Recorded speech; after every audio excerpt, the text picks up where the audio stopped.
All right. Thank you very much, Jeanette.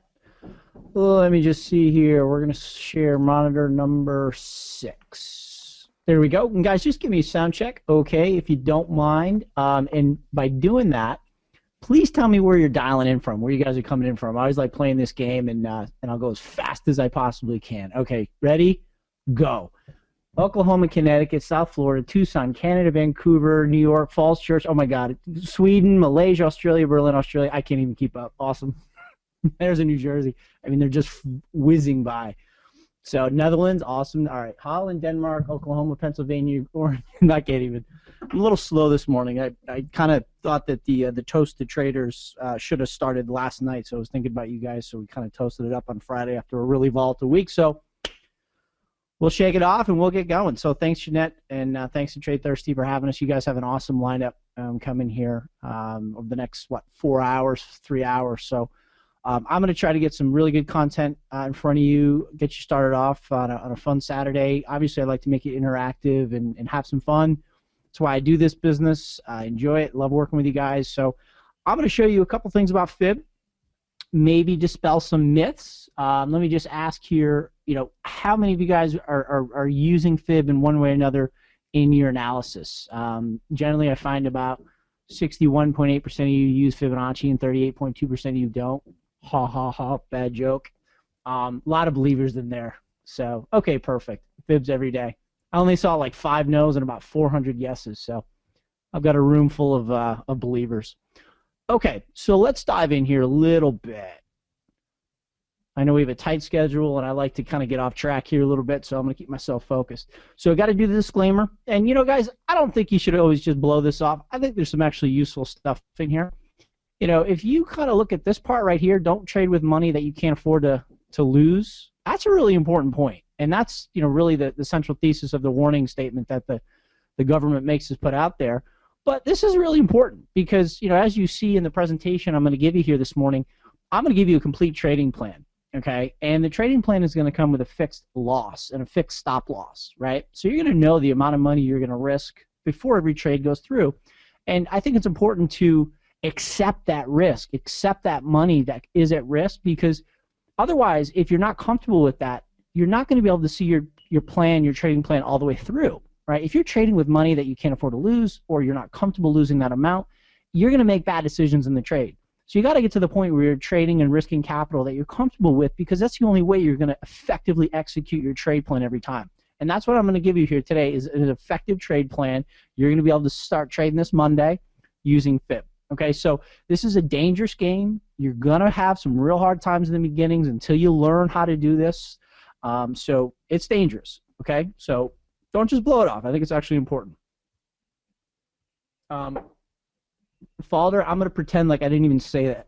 I'm gonna not even repeat that one. Pretty funny.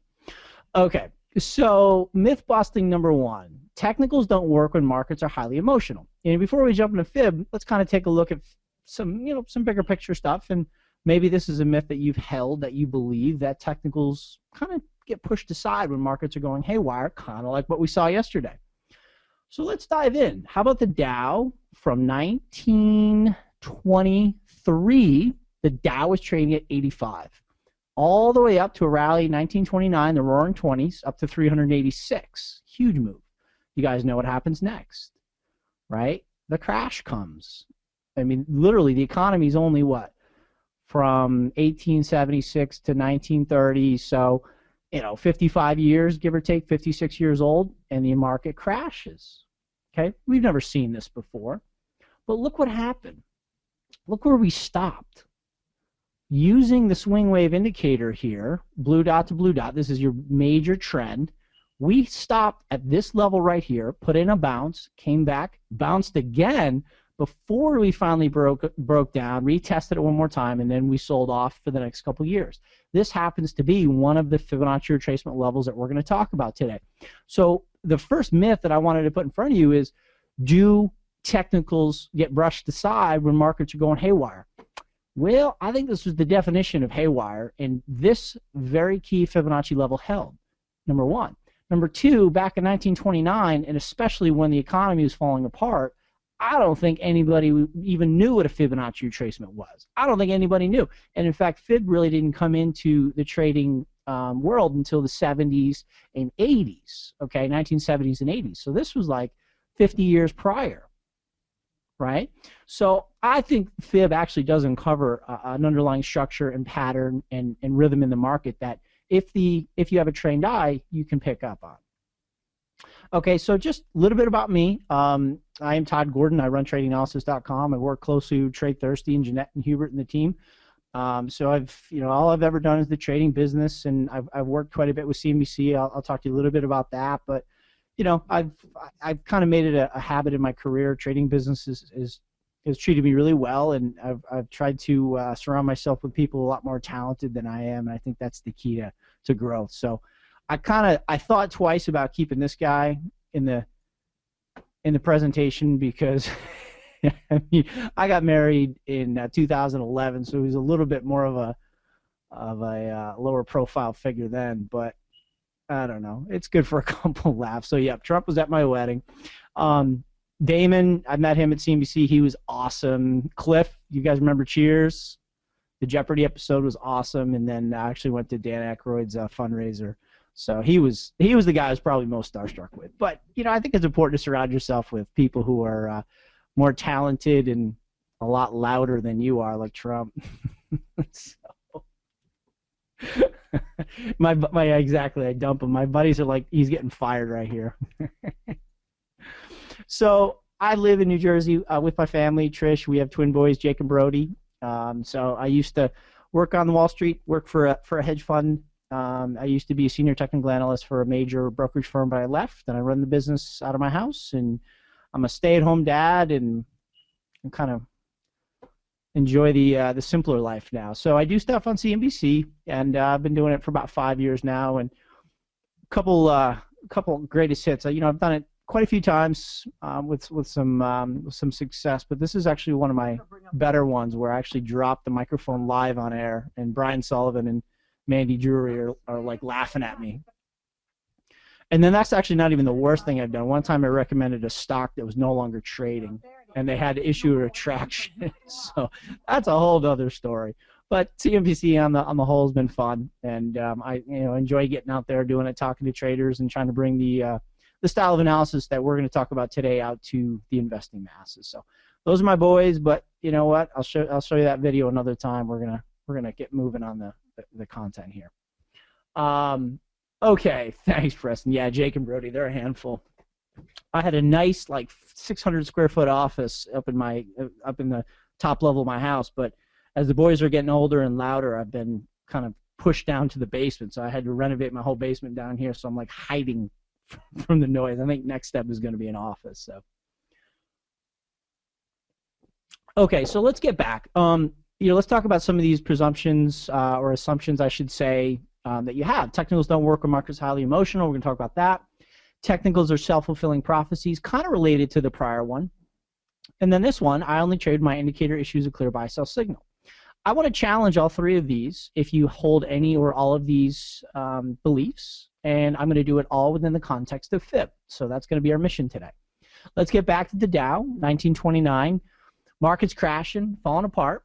We held this 618 retracement as we looked at in the prior slide.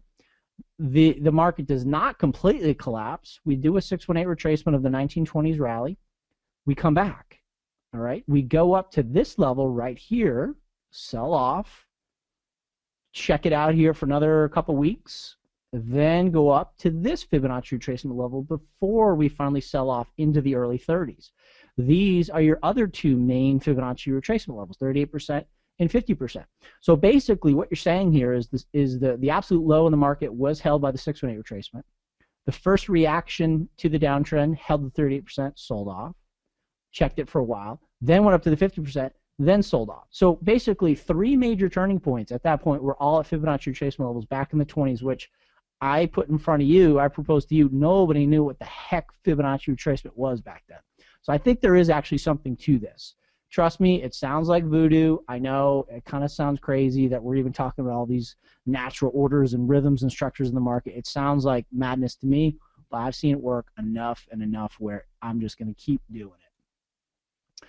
Okay, so let's keep going. The market goes all the way down in about 1930 or 31. I think the low in the Dow was like 40. Okay, so then it rallies up to 200, and then look, it double checks the 618 retracement of the rally from the lows, and then that was the low in 1935, and then we go up to the highs. So, I mean, we've got some pretty amazing respect for Fib in here. Boom, boom, off to the races. 42. Ho, Mr. Larry. We are graced by a Fibonacci god in the room. I love it. Larry, I wish I could turn the microphone on you.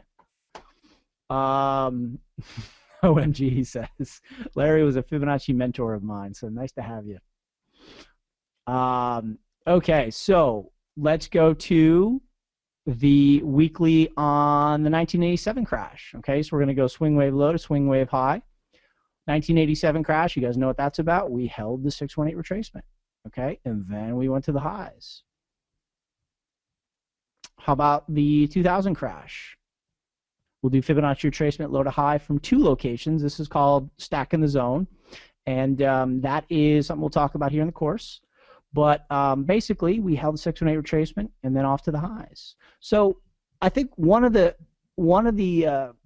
challenges that I get from people about Fib is like, Todd, kind of seems like you're cherry picking these, and you put the levels wherever you want. How do you know where to draw the Fib? Who believes that, or who's had that problem? I don't know where to start and stop these Fib ratios.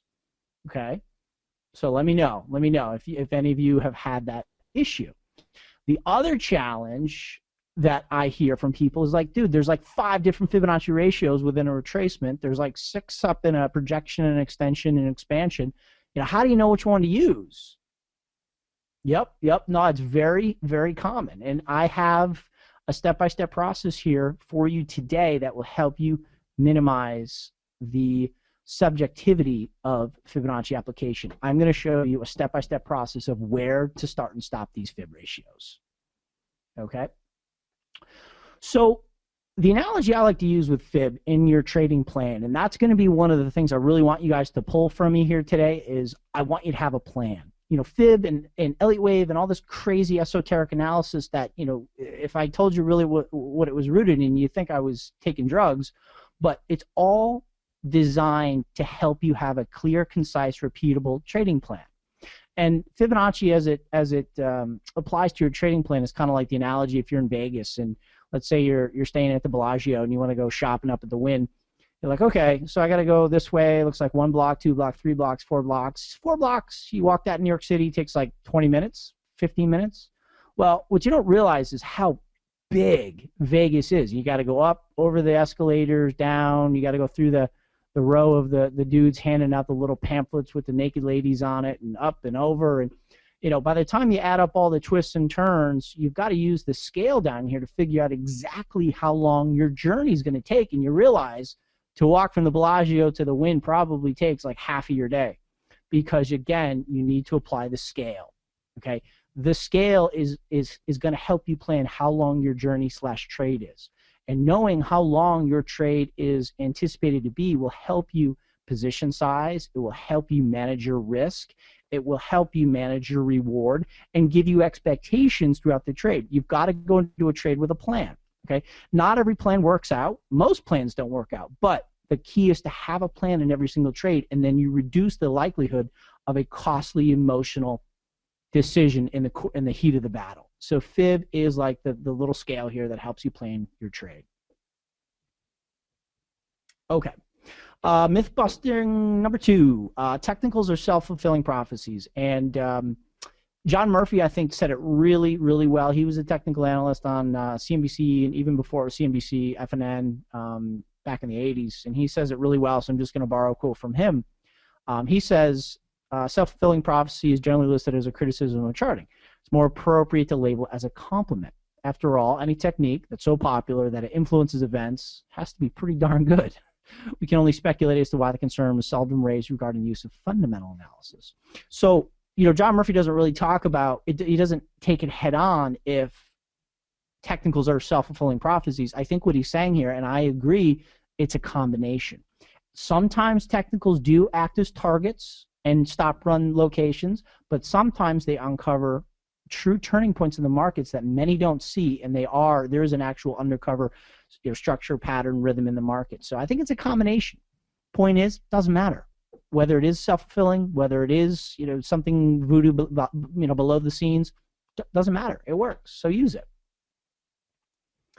Okay, and then the third myth that we're going to talk about here is I only trade when I have a clear buy-sell signal.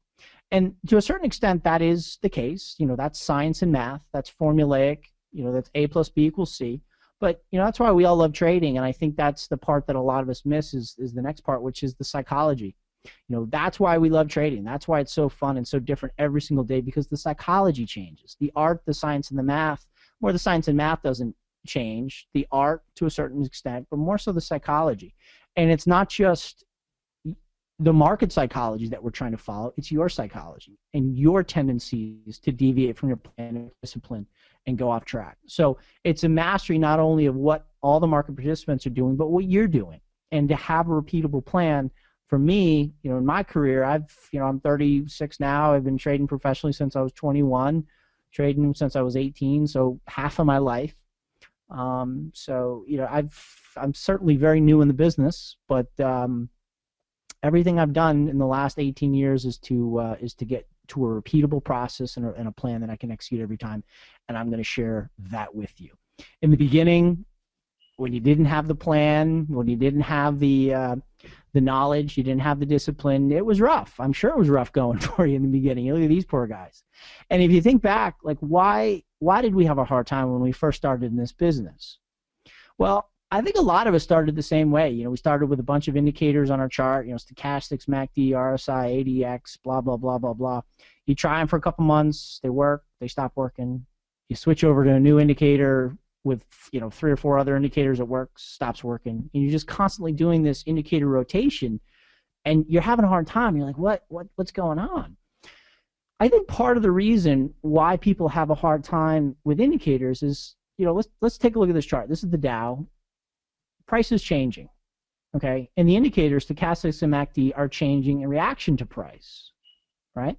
So if you look at MACD, look at stochastics, it's like Stokes move faster than MACD. Stokes are already at the bottom. They move up. MACD eventually moves back up here, right? So first thing you're trying to do is figure out, all right, which one of my 2, and sometimes you have 3, 4, and 5 indicators in your chart, which one should I follow, right? And then once you figure out which one to follow, you got to realize that the indicator is reacting to price change.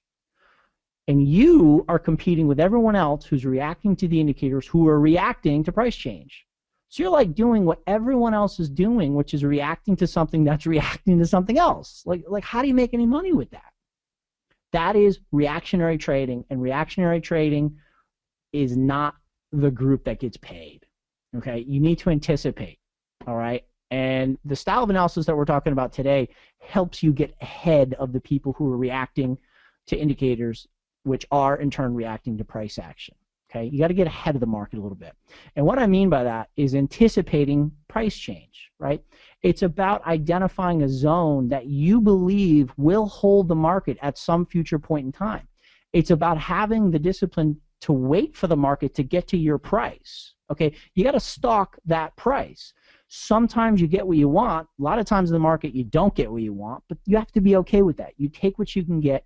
But when the market moves into your value zone, then you execute a trade very quickly and without hesitation. So, for example, this is a winning trade. Not all my trades are winners. I will be the first one to tell you that.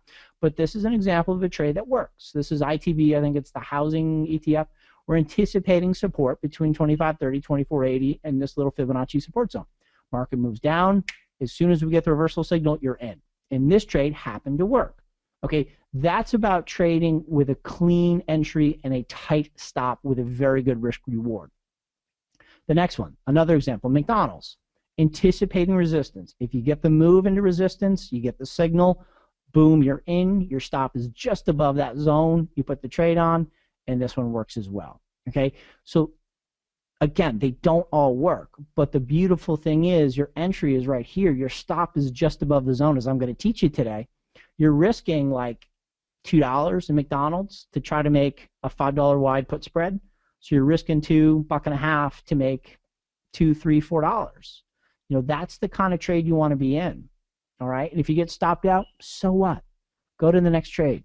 You have a very contained risk that's been determined ahead of time. If you get stopped, no big deal, just go to the next setup. But what you don't want to do is be reacting to price after the move has already been made, because if you're trying to chase it, a lot of times you're going to get stopped out for much bigger losses than are required. All right, love it. I'm getting a lot of confirmations there. Good. I love it. Scott, yeah, and that's an interesting point. I don't want to get off track, but I appreciate this comment. There's some reason why you're trying to sell us on technical analysis. We all believe it. I'm not trying to sell you on technical analysis. I'm trying to get you to stop reacting and start anticipating price. It's a much different thing. Scott, if you can tell me on Monday where you want to be trading the S&P at what price, then I'll stop. But if you can't, then I think there's something I could probably offer you. Okay, so I'm going to get moving here. God has not played Judge of the universe. Love that quote from Albert Einstein.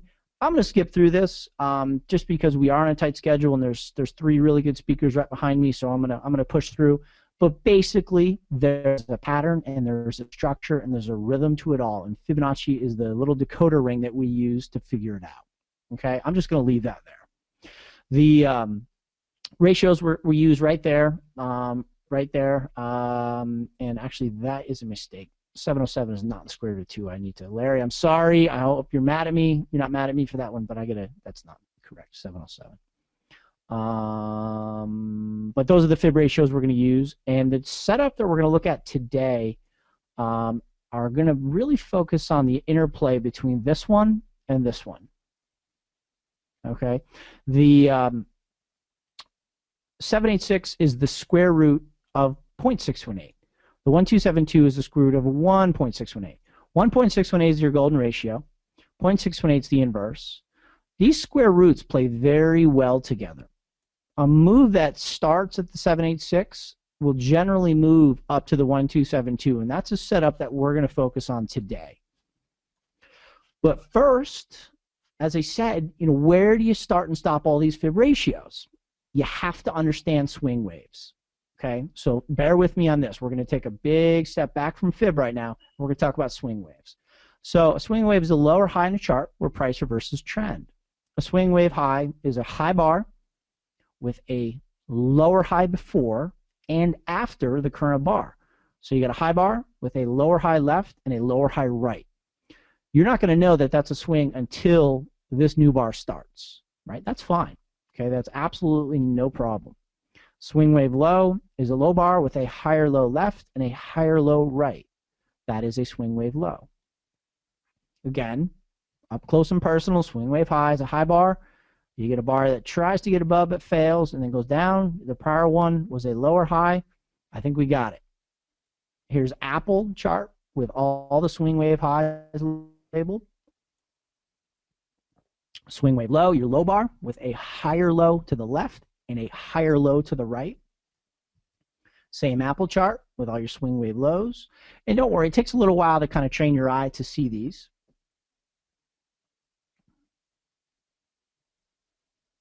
Sure, Larry, yep.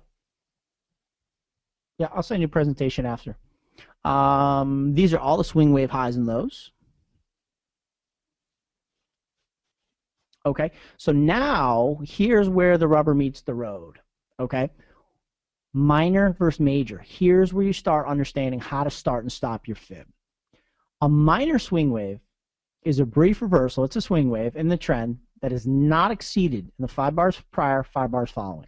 A major swing is not exceeded in the 13 bars prior and following. Okay, if you're confused, don't worry, I would be too. Pictures help me a lot. So here's a minor swing wave. You got a high bar here, and you got to count 5 bars prior. 1, 2, 3, 4, 5. Okay, good. That high is not exceeded, so you're good before. Now let's count 5 to the right. 1, 2, 3, 4, 5. Money, we're good. So that is a swing wave high. Okay, not exceeded in the 5 bars prior, 5 bars following. A major swing wave is a swing, and I know that the Thinkorswim charts are kind of gray here. It's a light bar, but that's a low bar, little little doji bar down there to the low. You're going to count 13 to the left, 13 to the right. This is a major swing. It's the interplay between major and minor swings is where we determine how to start and stop our fib. Okay? Yes, this works on all time frames, all markets, 1 minute charts all the way up to yearly charts on any market that's freely traded, and psychology drives it, not government intervention or some other intervention. Yes, this works on all time frames. So this is major minor swings on this is the SPY, okay?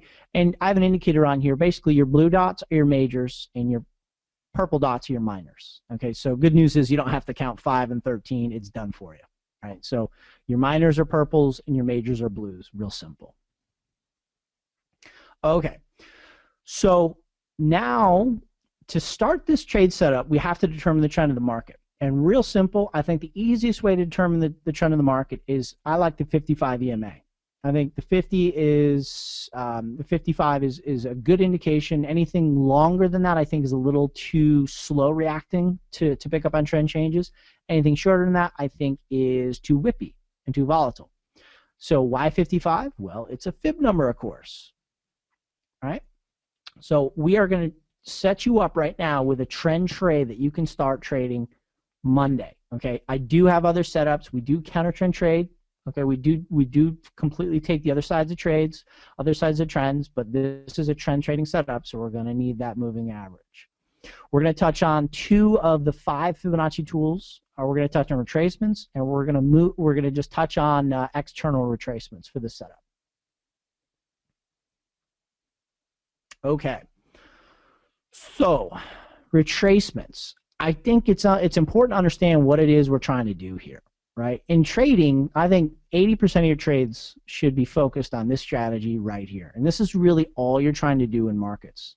Okay? All this fancy voodoo stuff that we do is really just designed to identify and find and execute this mission statement.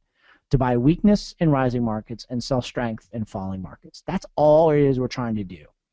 The other 20% of the time, we are trying to sell strength in rising markets and buy weakness in falling markets, counter trend trade. But 80% is just buying pullbacks against the uptrend and selling rallies against the downtrend. That's all trading really is when you boil it down. So Fibonacci retracements help us to do just that. Rising and falling markets are determined by the slope of the 55 EMA. So in this case, 55 EMA is moving up, so we have an uptrend. We have a stock that goes from $200 to $300, so it's a $100 rally. $38 pullbacks, 38% retracement. $50 drop is a 50%. $61 is a 61% retracement. The idea is to find a pullback zone in order to establish longs. Okay? This is not going to help you until we start jumping into some live trade examples. So this is Amazon on the 3-hour. This is a recent trade. We have the 55 EMA generally sloping up. Okay, perfect. We have the uptrend in place, number 1. Number 2, you wait for a pullback to start, and you can see that moving average flatten out a bit. That's fine. Step number 1, for longs, you want to identify the most recent major swing wave high. Use the highest swing wave. Blue dot right at the high, that's your guy. That's kind of the flagpole right there. Step number 4, find the most recent major swing wave low. Find the most recent blue dot. Okay? Find the low blue dot right there. This becomes your starting and stopping point for your Fibonacci retracements. That's mechanical. That is completely objective way to start and stop your Fib. Okay? So using your Fibonacci retracement tool, click the earlier swing wave, then the latter swing wave to draw your retracement tools. Almost all charting packages out there, the way you draw Fib is you click for longs, you click the bottom first, then the top next. So you click first, second, your retracements will unfold. You're then going to monitor the pullback as the pullback begins to unfold, looking for swing waves against your retracement levels. You are now on alert for an entry. Here's how an entry sets up. For this particular setup, it happens after 3 swing waves. So you have your major low, your major high, your retracement levels are unfolding. You're now looking for a 3 swing wave pattern. So you're looking for a swing wave low. So there's your purple dot. You're looking for a swing wave high. Okay, and this can go to a lower high. It can go up and retest the highs. No problem there. The real requirement we need is we need a stop run move. We need a gotcha move. Okay, we need a swing wave low to new lows. We need a third push. So you need a swing wave low, a swing wave high. Most of the time it's to a lower high compared to this. Then we need to stop run. Okay, so market goes down. People say, oh, I'm going to buy the first retracement. Acts pretty strong. People are like, oh, perfect. I bought the pullback. I'm trying to buy the breakout. And then the market's going to go stop you out below these lows. Market goes to the most obvious spot, which is higher in the least obvious way. And this 3-wave pattern is exactly a representation of what that saying is. So you're looking for the stop run for a third swing. So it's low, high, low. You looking for that pattern between the 38 and 78.6% retracement. Don't worry, I've not shown you how to trade this yet. Okay, this is just the setup. I'm going to show you a step-by-step process of exactly how you're going to execute this trade. Let's go to another example, Starbucks.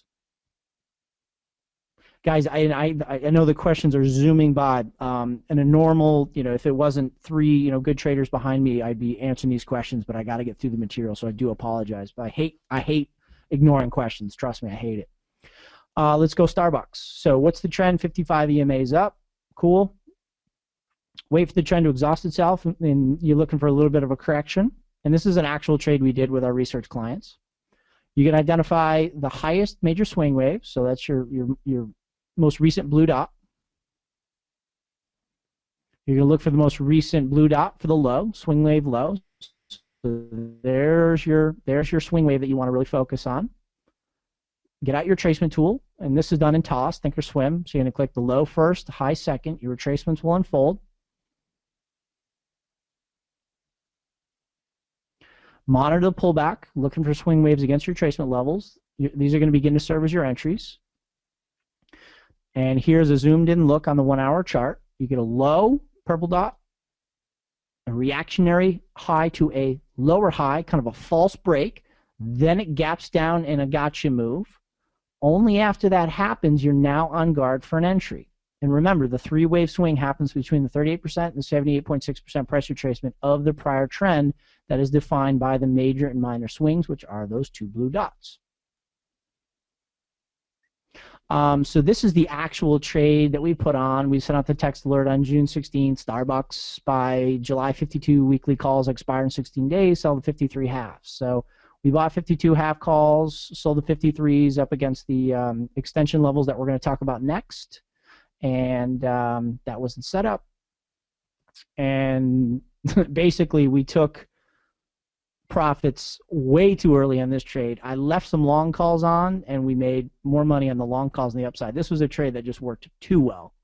Okay, not a lot of times you just get this extension all the way through that high, but that was the actual trade. So we said closed half your shorts on the long 52 calls. Let's keep half of our original 52 calls, see where it goes. So that was a good trade. Again, they don't all work that way. I have no problem. If this market wanted to go down and stop us out just below this fib support zone, no problem. Small stops. So I haven't taught you anything yet about how to actually execute this trade. These are all the tools, right? This is like 20-30% of the trading plan. This part is where you really is going to make the difference for you. That's the art of the trade, account risk and trade management. Perfect execution of the process every time. I'm going to show you how to handle all aspects of the trade. So I told you I really want you guys to have a plan. And for this simple setup, there's actually 9 steps. And you might be thinking, oh my God, I know, but stay with me. It's not as bad as it looks. Trust me, it's much easier with pictures. I'm a picture kind of guy. So this is gold. This is an uptrend. I took the moving average off to keep it clean. But this gold market was in an uptrend. You had a swing wave high to a lower high, a gotcha move down to the low. In this third swing wave, let me go back. We're going to zoom in on this stop run bar right here below these lows. And we're going to talk about this in a second, but let me just take a step back. This, a lot of times, is an example of what I think is fib and technicals, and specifically fib being targets for stop runs. I think a lot of times the 618 retracement does act as a stop run target. So people try to push through that 618, and by the time that stop run is done, it generally stops down at the 786. And I'm going to talk about that more in a second. But I think the 618 often acts as a target, and the 786 often acts as a point that people aren't looking at. It's the stop run pressures exhausting themselves into the 786 that actually uncovers, you know, true exhaustion, selling exhaustion in the market in this case, and then it goes. Okay, so the setup is you're looking for a move above the high of that stop run bar. So here's your stop run bar. You enter along and move above this bar, above the low bar. So that's the low bar. Once you get above, you're going to stop into entries. Your stop loss goes a few ticks, pennies, cents, pips, ticks, whatever you're trading, below the low of that stop run bar. So your entry's above that bar right here, your stop's below. You have a clearly defined stop loss. All right, so now you're long, and if, for example, you get stopped out, okay, so let's say you're long here, let's say the market goes down, stops you out, but then you get another dot between the 38 and the 786 right here. If you get another dot, you can take the entry again. You can take it twice. One more entry while above the 786. Okay, so if you're stopped, this one was not stopped, but if you are, you can do it one more time. Okay, so what we've just done is use Fibonacci retracements and a three-wave swing in that retracement zone to get entries. Now we're going to introduce the next fib tool, which are extensions, okay, or sometimes people call them external retracements. You know, one of the kind of the confusing things about fibs, everyone's got a different name for the tools. But Fibonacci extensions, okay, are simply the same tool as retracements, but where you use them will be the difference. Retracements are used to measure how far a three-wave corrective swing will last before the predominant trend resumes. Extensions are used to measure the three-wave corrective swing to project how far the next trend wave will last. In English, it's a retracement that travels more than 100%. Don't worry, we've got pictures. Okay, so just to review, we use the Fibonacci retracement tool to measure this trend wave to figure out how far this corrective wave is going to last before the next uptrend continues. This next tool is going to measure the correction itself to figure out how far the next trend wave is going to last. So what you're going to do is actually use a retracement tool on the three-wave correction. So you're going to click the top of the correction first with your retracement tool, use the exact same thing as the earlier fib example I gave you. You click the low, and then your extensions will unfold. And what you'll notice is this is a move from low to high, or sorry, high to low. Right here is a 61% retracement. That's a 78.6% retracement. And once you get up to 100%, you go from RET, and sorry, I'm drawing with my mouse here, so my handwriting's bad, but it's not this bad. That's retracement territory. And once you get above 100%, that becomes extension territory. Okay, so if this was a $10 move, a $12.70 rally would get you to the 1272, which remember is the square root of 1.618. You don't need to understand the math behind it, but just know a move that originates at the 786 a lot of times will go up to the 1272.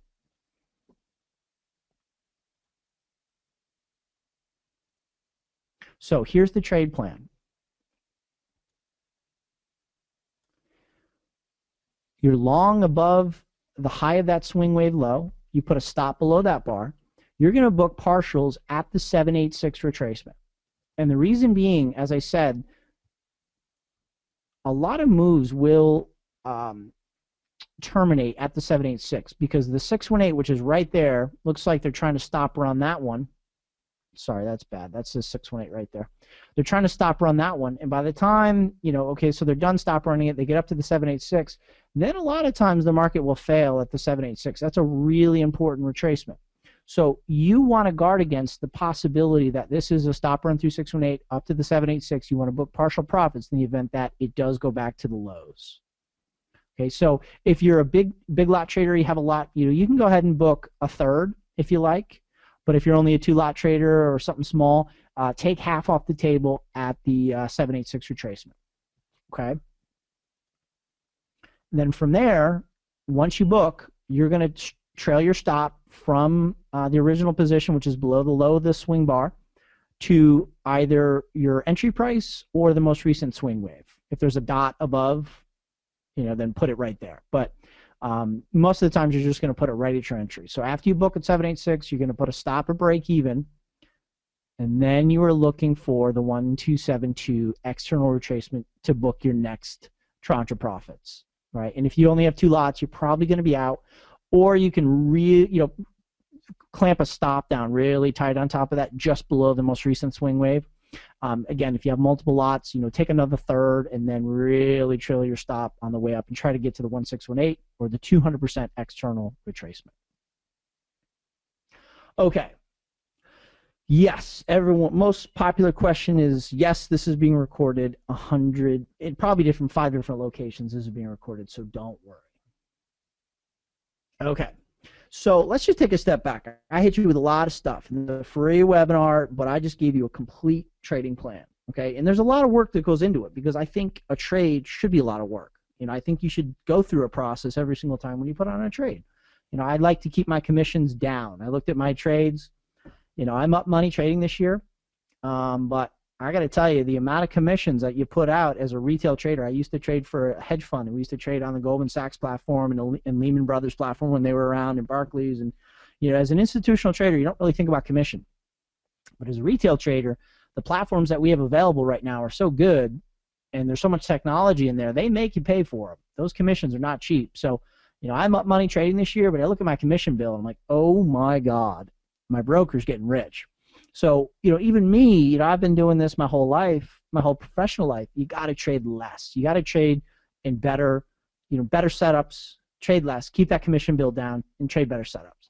Like, look at crude oil, okay? How many of you done this? You watch CNBC, and, I'm guilty of it, saying crude's going to $25, but you watch it break down at $44, you're like, okay, I'm going to get short here. You're like, I just know it's going. Then it comes back against you, and you're like, oh my God, what did I do to myself? Comes back.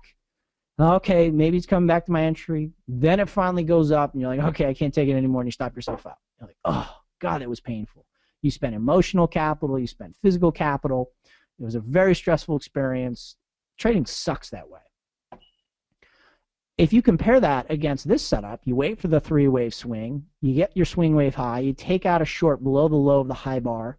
You're short here. You're like, okay, cool. Goes down into the 786. Maybe you book some profits there. Okay, great. It took some off the table. Then it goes back. Then it stops you out of break even. You're like, oh, well, that sucks. At least I made some money on the trade. And then it goes. You're like, oh, bummer. Too bad. That's a much different experience than being short down here because you emotionally reacted into the market and then having the market absolutely torture you and losing real money. You sold here and got stopped out there, and then it goes. Right, and of course this is oil at the lows. So that's what I'm really trying to get you guys to avoid, right? Trading with a game plan. And I've said it multiple times, but trading with a game plan is not chasing price, haphazard stops, no stops, trading by the seat of your pants. We've all done it. You've got to put the emotions aside, trade with a plan. And I believe the fib tools that we've just put in front of you are true leading indicators. That helps you anticipate entries, pre-plan stops. That's a game plan. That is enjoyable, comfortable, and that's a repeatable trading process. Okay, so love him, hate him. I think he's great. Tony Robbins, one of my personal heroes. Paul Tudor Jones. I've been to his fundraisers the last 2 years. He's in my opinion the best hedge fund manager out there. He is an Elliott Wave and Fibonacci guy. He does use it. And he actually pays Tony Robbins $1 million a year to answer his emails and be in contact with him. So Tony Robbins tutors, from a psychological point of view, the best traders in the world, and I think he's great. But this quote really summarizes what I'm trying to put in front of you here, which is anticipation is the ultimate power. Losers react and leaders anticipate. Okay? That is exactly what we're trying to put in front of you here, coming from Tony Robbins. We want you anticipating, not reacting. All right, so I might have some time to go through some charts. You know, I got to see what Jeanette and the team say to me. But before we go, if you guys want to take next steps, I can direct you to a next step here. You know, obviously I'm a believer that if you use Fib the correct way, you're going to be getting in better trades, better entries, better exits. The problem is most people overcomplicate it, and I think a lot of people make it too subjective rather than giving you a step-by-step trading plan and just, you know, put Fib all over the chart and, you know, don't really give you a trading plan. You know, we're here to trade and make money. So I do have a course that's available to you. I'm going to show you basically my entire toolkit of Fib. Okay, so stop guessing, stop risking valuable setups, valuable capital on substandard trade setups. Stop chasing entries, stop trying to buy breakouts and sell breakdowns. You know, let the market come to you and trade quality reversal zones. So we do have a course. In the course, I'm going to show you how to construct Fib support and resistance zones. I'm going to show you my favorite 3 Fib harmonic patterns. I'm going to show you the best time frame to trade. And there's actually something funny here. It's not the best time frame for everyone. I'm going to have you figure out the best time frame for you to trade. Okay, so everyone asks me, does this work on a 1-minute chart, a 5-minute chart, a 15-minute chart? It works on all charts, but the answer to your question lies in the risk that you're willing to take per trade. And if the risk required per trade is too large, then you're on the wrong time frame for those current volatility conditions, and you need to go to a different time frame. I'm going to give you trading rules, the settings that we use in our Fibonacci tools. You know, I use it with, in the course I cover TradeStation, eSignal, Motive Wave, Thinkorswim, Ninja. So I think I'm forgetting somebody else, but I cover all the major charting packages. I give you the checklist with cheat sheets. I show you exactly a checklist that you can kind of print out and, you know, use it to figure out how to start and stop your Fib tools. I give you my complete trade plan, entries, exits, stops, targets. I show you actually how to scan the markets for the best Fib setups, how to filter those trades. Most importantly, guys, stop guessing, stop getting head faked, and only take quality trades. On top of this course, we did 4 live trading sessions. Okay, basically, this course has happened in the past, but it was received so well that we're continuing to sell it.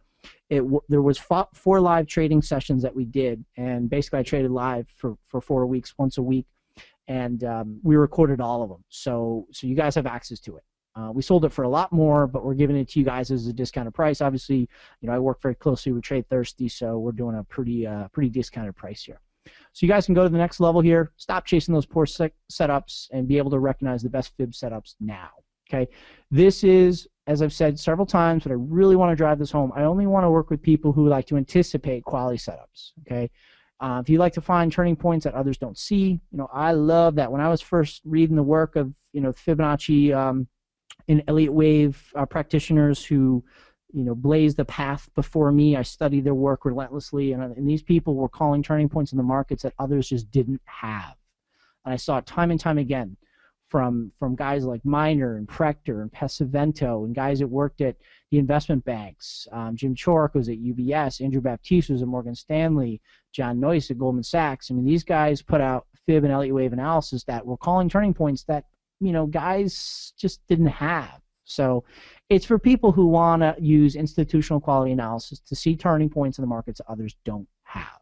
Okay, this is for people who can follow a set of rules and are disciplined. And if you believe your success is taking only quality setups, then we can work with you. We would not like to work with people who are looking for the Holy Grail. It does not exist. I don't like to work with traders who are going FYE for your entertainment. Okay? For your entertainment. We do not like to trade for entertainment. We like to trade for this right here. This, what I'm doing right now, working with you and doing webinars and going on CNBC and doing industry events, that's fun. Okay, trading in my opinion, shouldn't really be fun. Okay, it should be a process, and we're trying to make money. There's other stuff in this industry that's fun. Okay, so we're not going to have you on your yacht by March. Okay, this is not a get-rich-quick scheme. This is a hard work process that is for people who like and enjoy to work and do this. Okay, trading's fun. I'm not saying it has to be a grind, but it's a process I don't want you to go through every time. We don't like to make things more complicated than they have to be, and we like people who can make a decision. If you can't make a decision, then sorry, I don't think this is for you. Okay, so that's what you learn. We went through that. We always offer 100% money back guarantee. I think we've had less than a 1% return on this course. As I said, this has been out since March. I'll show you how to get a hold of it. But if you're not happy, money back, no problem. Again, I don't want you upset if this doesn't work for you. It's no problem. So this is the website. If you want to go to tradinganalysis.com/go, G-O. That's all you have to do. That'll take you to a checkout form. And here's again, this is what you'll get. The harmonic patterns, you get the 3 tools of Fibonacci that we use. Art of the money management, account risk and trade management is what that stands for. I'll show you how to set up the trade plans, stop trail plan, checklist and cheat sheet. You get your profit taking plan. You get 4 live trading sessions. And most importantly, we didn't talk about this, but you get the swing wave indicator. Those are the dots that I was looking at on the charts. We have it built for all the major charting packages. This is the swing wave indicator in Thinkorswim. So here's your swing wave. Set up 5s, minors. You can set colors. They're all built in there. Okay. So you get the download for the indicator for your charting package. So you don't have to do the 13 and 5. And then one thing that I'll say is, as volatility conditions change, these numbers will change, right? So right now I have them set to 13 and 5, right? 13 for the majors, 5 for the minors. As volatility changes, I do like to adjust these, okay? And we have them built, again, for all the major charting packages. So it's pretty awesome to be able to just know right where to start and stop your fib. So you get that indicator. Value altogether is well over $1,000 for this course. We sold it for a lot more, but because this is an on-demand course, it's happened in the past, there's still a ton of value in it. You guys can get it for, I think, $97. Okay, so you get all that for $100. It's a class that is well worth it. Like I said, if you're not happy, money back guarantee, but we put a lot of work into it. A couple of frequently asked questions. Yes, it was recorded. If you guys order it, you'll have immediate access to the on-demand video. You do not need special software for this. All major charting packages come loaded with the fib tools. The only exception is the swing wave indicator is only going to work on like the downloadable, premium charting packages. So like, the big ones. If it's a free online charting package, you can't, we can't put an indicator on a free online charting package. But the good news is all the fib tools are available for free online, so you don't need premium software if you just want to use the fib tools. It's a one-time fee, or at least we'll let you keep it for 61.8 years.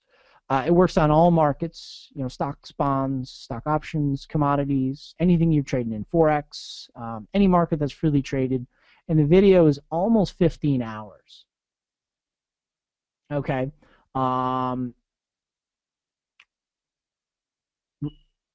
That sounds cool. We didn't recode it. It was like digitally remastered, like the Beatles' White Album, digitally remastered. No, that's recorded. Sorry. So these are the dates that it happened. This was the content session on Wednesday night, 8 o'clock. I think we went to like 11 p.m. that night. And then we traded live Wednesday at 10 a.m. For 4 weeks in a row. Okay. So again, if you guys want to get a hold of it, tradinganalysis.com/go. It's less than $100 for a lot of material. Here's again what you get. Everything well over $1,000 for $97. So here's a toast to you traders. Thanks to TradeThirsty. I believe we're only going to open, I think this is set to 25. We're not going to blow this thing out. So if you want to do it, go ahead and do it right now. Tradinganalysis.com/go. Here's our toast to you. I hope you guys are going to have a nice weekend. Michael, thank you very much. Yeah, it's a pretty good deal. Jeanette, let me know if I have some time to answer questions or if I'm going to get booted, because I know we got a lot of good speakers behind. How long is the offer good for? I think 24 I'll give you a hours. couple minutes because we started at about. Yeah. We started a couple minutes after 8, so you go or 9. So you go ahead and take about 3 or 4 minutes. Okay, perfect. I appreciate that. I was up late toasting you traders today, so I was a little slow getting in here, so that's my fault, but I appreciate that. So yeah, awesome deal. Great presentation. Thank you. Awesome. How do you sign up for this song? Yeah, you just go to this website, tradinganalysis.com/go. No, it doesn't start in March, Michael. This is something that's happened, like what is it, July? So like 4 months ago. This has happened in the past. We sold this course at the time because people did it live with us, traded live with us. We sold it for a lot more, but now it's an on-demand. So if you buy it, you get an email right now, and you'll say, here's your link, here's your password, and you go and view the course right away. So, it's yours to view on the web. Options Express, no, because we don't have. I mean, there's Fib tools on Options Express, but the swing wave indicator, no, because that's kind of an in-house. They don't let other people build indicators on that. So sorry, not on Option Express. Julie always wanted me to look at bonds. Yep, I think bonds are going higher. Schubert, does Mr. Trump know you're voting for Hillary? I am? Oh, okay. That's pretty funny. Rockford Rounder, please email us info@tradinganalysis and let me know your information. We'll get that set up. Yes, Ninja is done. Rich, minute versus range bars. You can use either one. You can use range bars, tick bars, or minute bars on this. Yep, no problem there. Harmonic fib. Yep, those are more advanced patterns, right? Like Gartley, shark, butterfly. Those are the multi-step Fibonacci patterns that we trade. Yes, this works with Forex. Yes, this is being recorded. Yes, this comes with TradeStation. We have it built for TradeStation. You should be able to receive this right away. No, it's not only for TOS, Pam. We have it on like 8 different charting packages. James, age-old question: how do you know which retracement to use? James, I think we hit that question in the course, being that it was you're looking for a 3-wave swing. Once you take out the high of the low bar in that third swing, you're in. Okay. Totally awesome. Thanks, Larry. Appreciate that. Appreciate that. It's always challenging to teach fib. Okay. So yeah. I don't think I'm gonna have time to do symbols because again, we've got other guys right behind us who are gonna keep you going with good content. I'd love to, but all right, I'll show you one quick and then we'll go. Netflix. This is the setup for Monday. I have it ready. Okay, so here's your setup. There's your most recent blue dot, most recent blue dot high. You get a low, a high. We're looking for a lower low into fib, anticipating fib retracement support. We need a push down through the lows. Take out the high of the low bar after your stop run.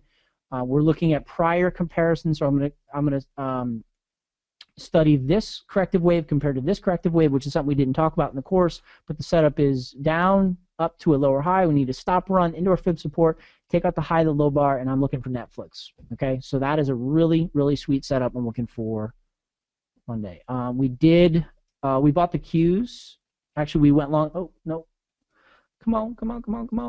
We actually bought the market on Friday. I sold a put spread below the market, the Qs. You get down, you get up, and we actually did make a low bar on this hourly, and I'm anticipating, I kind of did a preemptive trade here. I think we just did a 3-wave move down in the NASDAQ. We're into the 38% price retracement from blue dot to blue dot, which is just off the screen here. I got to bring some more data into TOS. There's your blue dot. 1, 2, 3. I'm anticipating. I did a half a position. If we get a gap open Monday, I'm going to add to the other half of the position. The setup is you take half to a third profits into the 786 retracement of the move. Then you're looking for the 1272, and then you're going to clamp down, look for the 1.618, the 200%. Okay, so that is 2 setups for you guys. If you guys want to get involved and go to the next step, tradinganalysis.com/go. Hope to work with you. Thanks so much. I hope I got you started off well for a really fun Saturday, and thanks to TradeThirsty for setting it up for us.